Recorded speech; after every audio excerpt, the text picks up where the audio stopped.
बिस्मिल्लाहिर्रहमानिर्रहीम। अस्सलाम वालेकुम स्टूडेंट्स, उम्मीद करता हूँ सब ठीक ठाक हैं। लास्ट लेक्चर हमने लिया था अबाउट कार्बोहाइड्रेट्स, तो आज हम सेकंड मैक्रोमॉलिक्यूल करेंगे जिसका नाम है प्रोटीन। कार्बोहाइड्रेट का मैंने बताया था कि वो उस कार्बोहाइड्रेट वर्ड बना था हाइड्रेट्स ऑफ कार्बन, यानी कार्बन और वाटर। जो प्रोटीन है ना, ये ग्रीक वर्ड प्रोटियस से निकला है। Protein is derived from Greek word Proteus, और प्रोटियस का लफ्ज़ी मतलब होता है प्राइम इम्पोर्टेंस, प्राइम फैक्टर, या you can say prime factor का मतलब है सबसे इम्पोर्टेंट।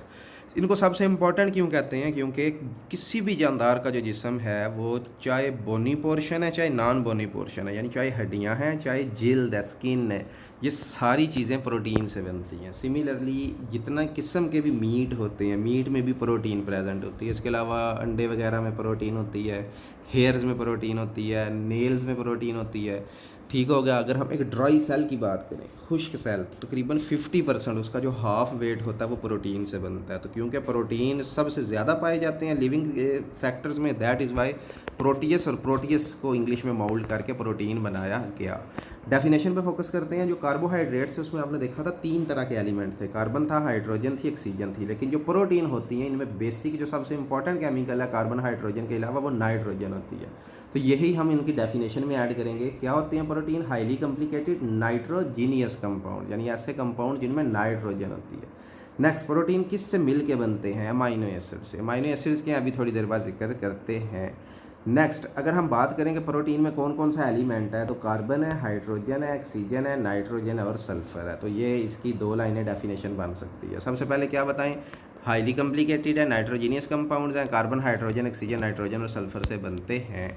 इसके बाद प्रोटीन का जो मालिक्यूल है उसमें जो बेसिक यूनिट है वो है अमाइनो एसिड। तो अमाइनो एसिड्स क्या करते हैं? आपस में थाउजेंड्स ऑफ अमाइनो एसिड, सैकड़ों से हज़ारों की जो अमाइनो एसिड्स हैं वो आपस में मिल के एक ह्यूज मालिक्यूल बनाते हैं। याद रखें, जब छोटे छोटे मालिक्यूल्स एक जैसे मालिक्यूल्स मिलकर एक बड़ा मालिक्यूल बनाएंगे तो उस बड़े मालिक्यूल को पॉलीमर कहते हैं। तो हम ये भी कह सकते हैं कि जो प्रोटीन होती हैं वो अमाइनो एसिड्स के पॉलीमर्स होते हैं। और जो अमाइनो एसिड्स होते हैं वो कैसे आपस में मिलते हैं? थ्रू पेप्टाइड लिंकेज या पेप्टाइड बॉन्ड। तो this is called peptide linkage या पेप्टाइड बॉन्ड। थोड़ी देर बाद मैं आपको जब प्रैक्टिस करवाऊंगा तो आपको भी इस पेप्टाइड बॉन्ड की समझ आ जाएगी। एनीवे, तो क्या होते हैं प्रोटीन? नाइट्रोजीनियस कंपाउंड्स हैं, carbon hydrogen oxygen nitrogen sulphur इसमें होती है। अमाइनो एसिड्स के ये पॉलीमर्स होते हैं। अमाइनो एसिड्स के बारे में भी हम जिक्र करेंगे। नेक्स्ट, अगर हम एक प्रोटीन के मालिक्यूल की बात करें तो उसमें 10,000 से ज़्यादा अमाइनो एसिड्स होते हैं। और अगर हम प्रोटीन को हाइड्रोलिसिस प्रोटीन की करते हैं तो प्रोटीन अमाइनो एसिड्स में बदल जाएंगे। सुने, 2 वर्ड्स हैं। अगर हम अमाइनो एसिड्स की पॉलीमराइजेशन करेंगे, यानी कि उनको जोड़ेंगे, तो प्रोटीन बनेंगे। और प्रोटीन की अगर हम हाइड्रोलिसिस करेंगे तो प्रोटीन अमाइनो एसिड्स में चेंज हो जाते हैं। नेक्स्ट, प्रोटीन प्रेजेंट की तरह चेक कर लें। ऑल लिविंग ऑर्गेनिज्म में bulk of non bony structure, यानी हड्डियों के अलावा जितना मास है वो सारा प्रोटीन से बनता है। इसके अलावा सेल और टिश्यू का इंपॉर्टेंट पोर्शन है। 50% जो ड्राई सेल है, एमसीक्यू आ सकता है, ये प्रोटीन पे मुश्तमिल है। मसल्स में होती हैं, स्किन में, हेयर में, नेल्स में, वूल यानी कि फर वगैरह जो होती है, फीदर्स वगैरह में होती है। अब फोकस करते हैं अमाइनो एसिड्स। 2 लफ्ज़ हैं, एक लफ्ज़ है अमाइनो, एक लफ्ज़ है एसिड्स। तो चैप्टर नंबर 3 में जब आपने फंक्शनल ग्रुप पढ़ा था तो आपने 2 फंक्शनल ग्रुप पढ़े थे। एक थे अमाइनो ग्रुप, ये होता है NH2 ग्रुप, और कार्बोक्सिलिक एसिड आपने पढ़ा था, उसका फंक्शनल ग्रुप होता है COOH। तो अमाइनो एसिड्स किसे कहते हैं? ऐसे ऑर्गेनिक कंपाउंड जिनमें 2 फंक्शनल ग्रुप हो, अमाइनो ग्रुप बी हो, कार्बोक्सिलिक ग्रुप बी हो, तो ऐसे कंपाउंड्स को हम कहते हैं अमाइनो एसिड्स। तो ये इनकी डेफिनेशन है। अच्छा जी, अब ये अमाइनो एसिड्स का फार्मूला आप लोगों ने कैसे बनाना है, नीचे लिखा हुआ है, लेकिन मैं भी एक दफ़ा प्रैक्टिस करवाऊंगा। आप लोगों ने लेना है एक कार्बन एटम और इसके टोटल बॉन्ड बनाता है कार्बन 4, तो 4 बॉन्ड बना देने। एक बॉन्ड बना लेना है हाइड्रोजन के साथ। एक बॉन्ड मैंने अभी बताया कार्बोक्सिलिक एसिड ग्रुप होता है तो COOH लिख दें। एक अमाइनो एसिड ग्रुप होता है तो अमाइनो ग्रुप लिख लें। और जो एक ग्रुप रह गया, ये सबसे अहम है, ये होगा अल्काइल ग्रुप। अल्काइल से मुराद हमने पढ़ा था alkyl radical, methyl, ethyl, propyl, butyl. तो this is the general formula of amino acids. तो आप इस H को साथ भी लिख सकते हैं। अब चेक कर लें, ये जनरल फार्मूला, कार्बन के पास एक हाइड्रोजन है, ये कार्बोक्सिलिक एसिड ग्रुप है, ये अमाइनो ग्रुप है, और ये साइड चेन R है, और R से मुराद कोई भी अल्काइल ग्रुप हो सकता है। नेक्स्ट, अमाइनो एसिड्स की टाइप्स। 20 किस्म के टोटल अमाइनो एसिड्स प्रेजेंट होते हैं। ठीक हो गया। टोटल अमाइनो एसिड्स की टाइप है 20 में से जो 10 अमाइनो एसिड्स हैं वो हमारी बॉडी में बन जाते हैं। ऐसे अमाइनो एसिड्स को नॉन इसेंशियल अमाइनो एसिड कहते हैं। दोबारा रिपीट करूँगा, अमाइनो एसिड्स की तादाद है 10 अमाइनो एसिड्स ऐसे हैं जो हमारे जिस्म खुद बना लेता है, तो इन्हें हम नॉन इसेंशियल यानी गैर ज़रूरी अमाइनो एसिड्स कहते हैं। मैं अक्सर मुहावरा को इस्तेमाल करता हूँ, घर की मुर्गी दाल बराबर, क्योंकि ये जिस्म में बन जाते हैं तो इसलिए ये गैर ज़रूरी कहलाते हैं। और जो दूसरे 10 होते हैं ये हमें सिर्फ खुराक से मिलते हैं, खाने से मिलते हैं, हमारी बॉडी खुद ब खुद नहीं बना सकती, तो इन्हें हम एसेंशियल अमाइनो एसिड्स कहते हैं।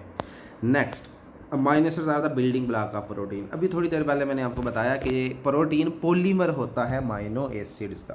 इसका मतलब मैंने आपको ये बताया कि जब थाउजेंड्स ऑफ अमाइनो एसिड्स आपस में मिलते हैं तो प्रोटीन का मॉलिक्यूल बनता है। क्वेश्चन इज़ दैट कि ये जो अमाइनो एसिड्स हैं ये आपस में मिलते कैसे हैं। तो अभी हमने एक लफ्ज़ यूज़ किया था पेप्टाइड बॉन्ड के ज़रिए। तो अब हम चेक करेंगे कि दो अमाइनो एसिड्स में पेप्टाइड बॉन्ड कैसे बनता है और कैसे फिर अमाइनो एसिड्स आगे प्रोटीन में तब्दील होते हैं। तो इसके लिए फ़र्स्ट ऑफ ऑल आप लोगों ने क्या करना है, 2 अमाइनो एसिड्स लेने हैं। तो ये पहला अमाइनो एसिड है, ये दूसरा अमाइनो एसिड है। करना क्या, आप लोगों ने एक अमाइनो एसिड से OH ग्रुप रिमूव करना है, दूसरे अमाइनो एसिड से के NH2 से H निकालना है। ठीक हो गया। और इन दोनों को यानी ये ग्रुप जो रह जाएंगे, ये जो मैं क्रॉस लगा रहा हूँ इनको निकालना है, तो ये कन्वर्ट हो जाएंगे वाटर में। और ये C डबल बॉन्ड हो और यहाँ NH, जब ये आपस में मिलेंगे तो एक पेप्टाइड बॉन्ड बन जाता है। तो पेप्टाइड बॉन्ड कैसे बनता है अब आप बताएंगे कि पेप्टाइड बॉन्ड उस वक्त बनता है जब एक अमाइनो एसिड से OH ग्रुप और दूसरे अमाइनो एसिड से H ग्रुप, या ऐसे कह लें एक अमाइनो एसिड्स के कार्बोक्सिलिक एसिड से OH ग्रुप निकलता है और दूसरे अमाइनो ग्रुप में से H ग्रुप निकलता है, तो इनमें पेप्टाइड बॉन्ड बन जाता है। तो चेक करें जी, 2 amino acid link through peptide linkage. ये पेप्टाइड लिंकेज की डेफिनेशन है कि कब बनेगा, form by the elimination of water molecule between amino group of one amino acid and carboxylic group of other. और अब इनको जोड़ना कैसे है, चेक करें, ये सेम टू सेम होगा, CH4 सेम टू सेम होगा, ये रह जाएगा C डबल बॉन्ड O, यानी CO रह जाएगा ना तो इसको हम C डबल बॉन्ड O लिखेंगे। यहाँ H निकल जाएगा तो NH रह जाएगा और बाकी सेम टू सेम। तो दिस इज़ पेप्टाइड लिंकेज। ठीक। और जब इसी तरीके से थाउजेंड्स ऑफ अमाइनो एसिड्स मिलेंगे तो ये प्रोटीन में चेंज हो जाते हैं। Next question, sources and uses of protein. Sources mean protein कहाँ पाई जाती हैं, यूजेस मीन डेली लाइफ में क्या इस्तेमाल है। सबसे पहली चीज़ देख लें जी, 50%, मैंने आपको आगे भी बताया कि ड्राई सेल का जो वेट है वो 50% प्रोटीन पे मुश्तमिल होता है और हर प्रोटीन कहता है आगे मुख्तलिफ काम करती है। लें जी, सोर्स पहले नंबर पे एनिमल प्रोटीन। क्वेश्चन आ जाता है जी, what are the sources of animal protein. ये शॉर्ट सवाल है, तो आपने बताना है मीट में, मटन, चिकन, फ़िश, एग, हर तरह के गोश्त में ये प्रोटीन होती हैं। इसके अलावा अंडों में प्रोटीन होती हैं और ये इंसानों में बहुत एसेंशियल होती हैं। किस लिए, प्रोटोप्लाज्म। ये क्या होता है, सेल के अंदर लिविंग मैटर। नंबर 2, प्रोटीन का जो दूसरा सोर्स है दैट इज़ एंजाइम। एंजाइम भी प्रोटीन होती हैं, ये लिविंग सेल्स में। एंजाइम्स का पूरा चैप्टर आप लोगों ने 9th क्लास में किया था। तो ये प्रोटीन का क्या काम होता है, सेल के अंदर जितने बायोकेमिकल रिएक्शन है वो एंजाइम्स करवाते हैं, हाईली स्पेसिफिक होते हैं। जिस तरह आपने वो लॉक एंड की मॉडल, इंड्यूस फिट मॉडल पढ़ा था। और ये एंजाइम कुछ ड्रग्स के तौर पे भी इस्तेमाल होते हैं और ये एक्सरसाइज में MCQs है। ब्लीडिंग को रोकती हैं और कैंसर के इलाज में भी प्रोटीन इस्तेमाल होती हैं। और प्रोटीन किधर होती हैं, खालों में। हाइड्स मीन खालें, चमड़ा। तो खालों में भी प्रोटीन होती है और उसको बाद सफाई करके उससे लेदर बनाते हैं और लेदर से आगे मुख्तलिफ चीज़ें। इसका मतलब है प्रोटीन इन चीज़ों को बनाने में भी मदद देती हैं। इसके अलावा प्रोटीन बोन्स में होती है। बोन्स में प्रोटीन कैसे निकलती है, जब हम बोन को हीट करते हैं तो उससे एक लिक्विड सा, एक चिपचिपा सा मादा निकलता है, उसको जिलाटिन कहते हैं और जिलाटिन बेकरी के प्रोडक्ट्स में इस्तेमाल होती है।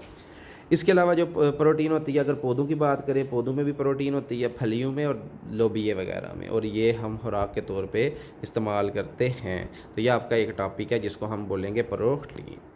इसके बाद आखिरी आज के लिए कर लेते हैं लिपिड्स। लिपिड्स के बारे में पहली बात याद रखनी है, ये ग्रीक वर्ड लिपोज से निकला है और लिपोज कहते हैं फ़ैट को, फ़ैट कहते हैं चर्बी को। तो ये सबसे पहला जो लिपिड आइडेंटिफाई हुआ था वो चर्बी से निकला था, फैट से निकला था। तो फैट को लिपोज कहते हैं ग्रीक में, लिपोज को मोल्ड करके इंग्लिश में बनाया लिपिड। अच्छा जी, डेफिनेशन क्या होगी, प्रोटीन बनते हैं अमाइनो एसिड से, तो लिपिड्स बनते हैं फैटी एसिड से। Question is that what are fatty acids. याद रखें, फैटी एसिड्स होते हैं try esters of carboxylic acid and glycerol. Repeat कर रहा हूँ, फैटी एसिड्स क्या हैं, try esters of fatty acids and glycerol. ये फैटी एसिड का फार्मूला है, ये आपने इससे पहले दो चीज़ें लिखनी है, जितनी जगह मैं उतने पे मेंशन कर देता हूँ। इसको बनाना कैसे है, सबसे पहले आपने एरो से पहले दो चीज़ें लिखनी है, एक मैं इधर लिख देता हूँ, एक इधर लिख देता हूँ, आपने फिर कंप्लीट रिएक्शन करा देना।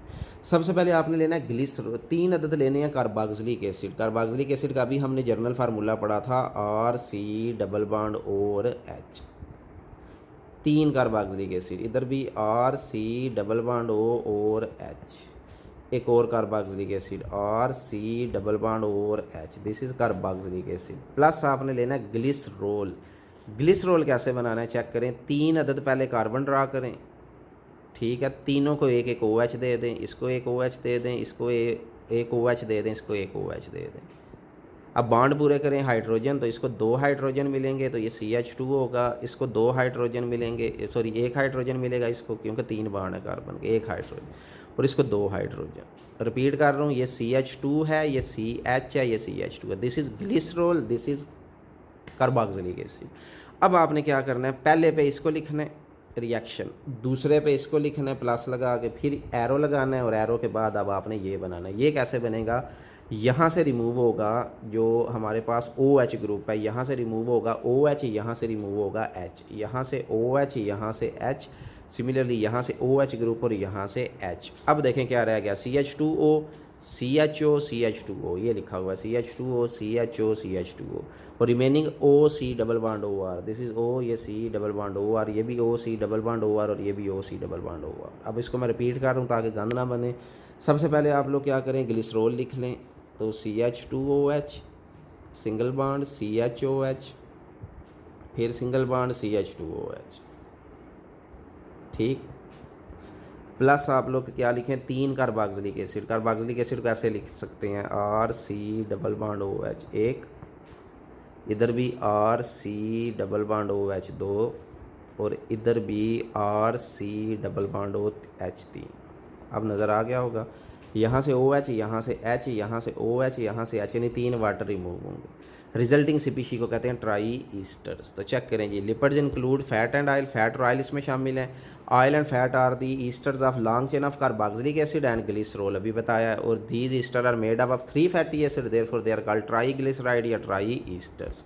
और आप ये एग्जाम्पल, आपने सिर्फ ये नहीं लिखना, जिस तरह मैंने कंप्लीट करवाया उस तरह लिख देना। नेक्स्ट क्वेश्चन इंपॉर्टेंट है, क्वेश्चन आता है जी, what is the difference between fat and oil. तो पहला फ़र्क, जो ऑयल है ये लिक्विड फॉर्म में होते हैं, जो फैट्स होते हैं वो सॉलिड फॉर्म में। दूसरा फ़र्क, ऑयल्स जो होते हैं वो triglycerides of unsaturated fatty acid, यानी जो ऑयल्स होते हैं इसमें डबल या ट्रिपल बॉन्ड होता है, जबकि जो फैट्स होते हैं वो सैचुरेटेड फैटी एसिड से बनते हैं। नेक्स्ट, कुछ फैटी एसिड्स के नाम और फार्मूलाज हैं, तो ये 2 इंपॉर्टेंट है क्वेश्चन के, कोई से 2 फैटी एसिड के नेम और फार्मूले लिखें। तो पहला पाल्मिटिक एसिड है, फार्मूला C15H31COOH, फिर स्टीरिक एसिड है C17H35COOH। एक और एग्जांपल के तौर पे आप लिख सकते हैं C17H33, ऊपर 35 थे, इधर 33 COOH, इसको कहते हैं ओलिक एसिड OLEIC। तो ये भी अपने पास आपने नोट डाउन कर लेना। तो ये फैटी एसिड्स के नेम और फार्मूलाज। आज का आखिरी टॉपिक जी, सोर्सेज एंड यूजेस। तो फर्स्ट हेडिंग होगी प्रॉपर्टीज़, लिपिड की प्रॉपर्टीज़ क्या हैं। पहला पॉइंट, हाई एनर्जी फूड है। दूसरी प्रॉपर्टी, इससे fat soluble vitamin A, D, E मिलते हैं। तीसरा, ये ब्रेन सेल्स बनाने में, नर्व सेल बनाने में, सेल मेम्ब्रेन बनाने में काम आते हैं। चौथी प्रॉपर्टी, वाटर में इनसॉल्युबल हैं। पांचवी, जिस्म को इंसुलेट करते हैं और पुअर कंडक्टर होते हैं हीट एंड इलेक्ट्रिसिटी। अब बात करते हैं, ये सारी हेडिंग होगी प्रॉपर्टी। अब सोर्सेज और यूजेस। तो एनिमल की बात करें तो ये हमारी चर्बी एडिपोज टिश्यू, ये ना गुर्दों के इर्द गिर्द होती है चर्बी वाला पोर्शन, तो एडिपोज में होते हैं। इसके अलावा दूध वगैरह में, जिससे दही वगैरह, बटर वगैरह, चीज़ वगैरह सारा बनता है। तो ये सारी चीज़ें एनिमल फैट्स का ज़रिया हैं। इसके बाद आते हैं जो एनिमल फैट्स हैं, इससे सोप भी बनाता है, यानी सोप भी बनता है सोडियम हाइड्रोक्साइड से, और साथ इसमें फैट्स से बनता है। प्लांट्स की अगर हम बात करें तो जितनी किस्म के ऑयल्स हैं, उन तमाम ऑयल्स में हमारे पास लिपिड्स होते हैं, जैसे सनफ्लावर ऑयल है, कोकोनट ऑयल है, ग्राउंड नट है, कॉर्न ऑयल है वगैरह। और इसके अलावा जो मरीन एनिमल है, समुद्री जानवर जो होते हैं, जैसे कि वेल हो गई, सालमन हो गई, फिशेस की किस्में हैं, तो इनके लिवर में भी ऑयल प्रेजेंट होते हैं। तो these are called the sources of lipids. तो यहाँ तक आपने करना है। नेक्स्ट लेक्चर हम करेंगे अबाउट न्यूक्लिक एसिड्स और विटामिन्स, तो हमारा ये चैप्टर कंप्लीट हो जाएगा। थैंक यू वेरी मच, अल्लाह हाफिज़।